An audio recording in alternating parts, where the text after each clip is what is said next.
మన చంద్రబాబు నాయుడు గారు, పవన్ కళ్యాణ్ గారు వీళ్ళు ఊదర కొడుతున్నారు. ఏమని? విశాఖపట్నంలో గూగుల్ వాళ్ళు $16 బిలియన్ పెట్టుబడి పెడుతున్నారు, మన రాష్ట్రానికి జరిగిపోతుందని చెప్పేసి అన్నారు. $16 బిలియన్ అంటే ఎంతో తెలుసా? 16 లక్షల, దాదాపు 15 లక్షల కోట్ల రూపాయలు అంత పెట్టుబడి పెడుతున్నారు. మామూలు సాధారణంగా అయితే బాగా అత్యాధునిక పరిశ్రమలోనైనా ₹1 కోటి పెడితే కనీసం 100 మందికి ఉద్యోగాలు రావాలి. అత్యాధునికం అనుకుంటే ₹1 కోటి పెడితే ఒక ఉద్యోగం రావాలి. ఇక్కడ 15 లక్షల కోట్ల రూపాయలు పెట్టుబడి పెడితే అక్కడ వచ్చే ఉద్యోగాలు 300. ఇప్పుడు 300 ఉద్యోగాలు తెచ్చేదానికి అక్కడ ఫ్యాక్టరీ పెట్టి ఇప్పుడు ఆంధ్రదేశం అంతా తారుమారు అయిపోతున్నట్టు చేస్తున్నారు.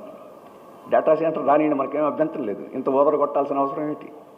సరే, ఇంత ఓదర కొట్టిన 16 లక్షల కోట్ల రూపాయలు ఖర్చు పెట్టిన వాడు ఈ రాష్ట్రానికి వచ్చి భూములు కొనుక్కోలేడండి. 800 ఎకరాలు ఇస్తున్నాడు చంద్రబాబు నాయుడు. ఇప్పటి వరకు ఎంత ధరకి ఇస్తున్నాడో బయటికి చెప్పినట్లేదు. ఎంత ధరకి ఇస్తున్నాడు? ఊరకనే అప్పనంగా బహుశా ఇస్తుండొచ్చు.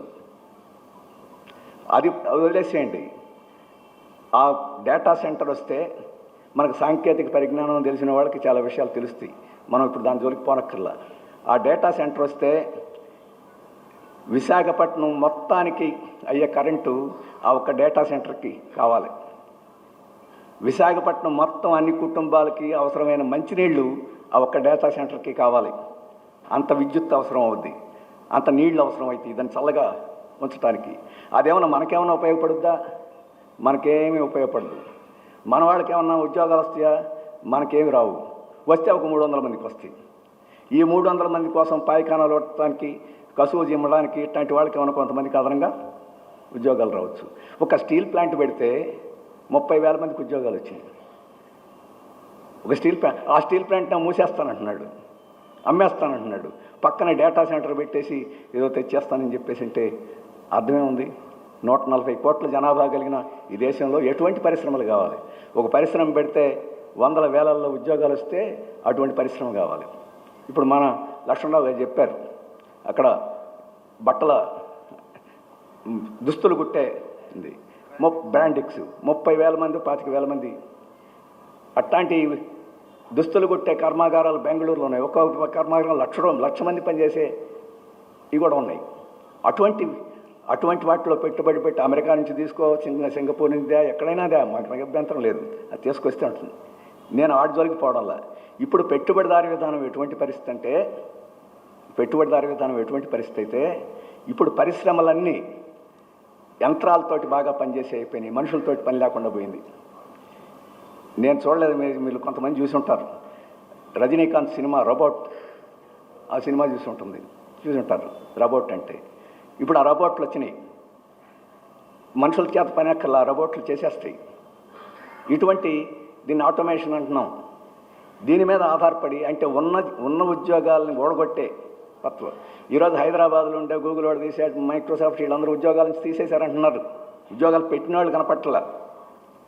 ఇటువంటి పద్ధతిలో పెట్టుబడిదారు విధానం ముందుకు వస్తుంది కాబట్టి కొత్తగా ఉద్యోగాలు ఆశించే యువకులందరూ ఇది లాభం లేదు, మనకు ఉపాధి కల్పించదు కాబట్టి ఏదో కొత్త మార్గం ఎత్తుకోవాలని చెప్పేసి వాళ్ళు భావిస్తున్నారు. అందుకనే యువకులు పెట్టుబడిదారు విధానం పట్ల ఆసక్తి చూపించడం మానేశారు. అలాగే మరొక సమస్య ఏంటంటే, ఇప్పుడే లక్ష్మణరావు గారు చెప్పారు ట్రంప్ టారిఫ్ సుంకాల గురించి. ప్రపంచ వ్యాపారం బాగా జరగాలి, మన దేశం సరుకులు వాళ్ళు కొనాలి, వాళ్ళ సరుకులు మనం కొనాలి. ఆ రకంగా ప్రపంచ వ్యాపారం బాగా జరుగుతుంటే ఆర్థిక వ్యవస్థ ముందుకు పోద్ది. ఇప్పుడు గుంటూరులో హోల్సేల్ మార్కెట్లో మిరపకాయలు అవి బాగా అమ్ముడుపోతుంటే ఉద్యోగాలు, పని, లాభాలు అవన్నీ ఉంటాయి. అది మూలన పడితే ఏముంటుంది? ప్రపంచం పరిస్థితి కూడా అంతే. ఈ ప్రపంచ వ్యాపారం గత 10 సంవత్సరాల నుంచి ప్రపంచ వ్యాపారం పూర్తిగా దెబ్బతినిపోయింది. ఇప్పుడు 4వ వంతుకి పడిపోయింది ప్రపంచ వ్యాపారం. ఎందుకు పడిపోయింది ప్రపంచ వ్యాపారం పడిపోవడం అంటే అర్థం ఏంటి? ఉత్పత్తి కూడా తగ్గిపోయిందని, కొనేవాళ్ళు లేకుండా పోయారని. ఎందుకు కొనడం లేదు? కొనేవాళ్ళ దగ్గర డబ్బులు లేవని, డబ్బులు ఉన్నవాళ్ళు కొనడం లేదని. పెట్టుబడిదారుల దగ్గర డబ్బులు ఉన్నాయి, వాళ్ళు బీరువాళ్ళలో మునుగుతున్నాయి, వాడు ఒకసారి కూడా కొనటంలా. పెట్టుబడి పెట్టడానికి కూడా సిద్ధం కావడంలా. మరి ఇటువంటి పరిస్థితి పెట్టుబడిదారు విధానంలో ఉంటే ఫుల్గా డబ్బులు ఉన్నాయి కానీ కొనడం లేదు. కొనకపోతే ఫ్యాక్టరీలు నడవు, వ్యాపారాలు నడవు, ఆర్థిక వ్యవస్థ దెబ్బతినిపోద్ది.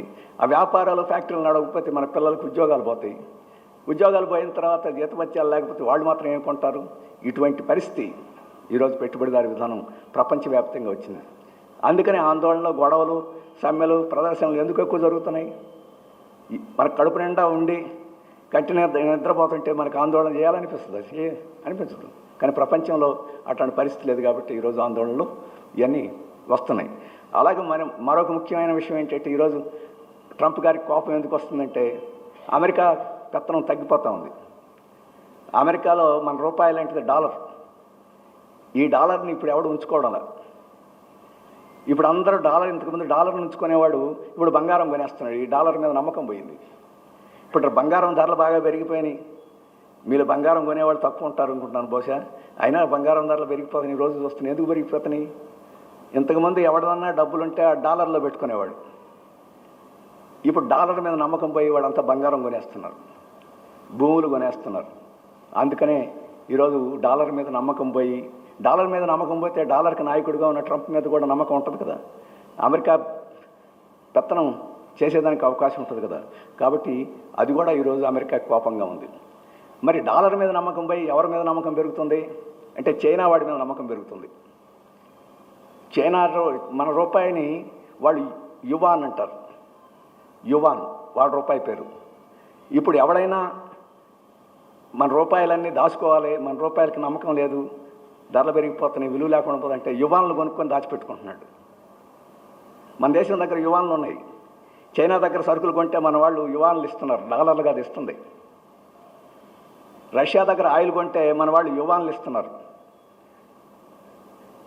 అంటే ఈరోజు ప్రపంచంలో క్రమేణా ప్రజలందరూ ఇప్పటికే డాలరే ఎక్కువ మంది తీసుకుంటున్నారు.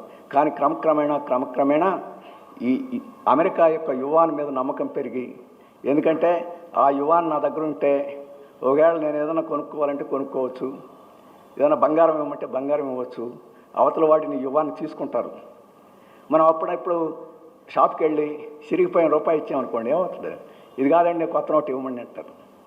అంటే ఆ చిరిగిపోయిన నోటు మీద నమ్మకం లేదు. ఇప్పుడు డాలర్కి అదే పరిస్థితి వస్తుంది. యువాన్ ఇస్తే తీసుకుంటున్నాడు, డాలర్ ఇస్తే తీసుకోవడం లేదు. ఇది క్రమక్రమం ఇప్పుడే పూర్తిగా క్రమక్రమేణా జరిగిపోతుంది. అందుకని చైనాని ఇప్పుడే దెబ్బతీయకపోతే అమెరికాకి మొత్తం పోద్ది. చైనాలో సోషలిజం ఉంది. చైనా మీద నమ్మకం పెరిగితే సోషలిజం మీద కూడా నమ్మకం పెరుగుద్ది. ప్రపంచంలో అందరూ సోషలిజం కావాలనుకుంటారు. కాబట్టి చైనాని దెబ్బతీయాలని చెప్పేసి అమెరికా కంకణం కట్టుకుంది.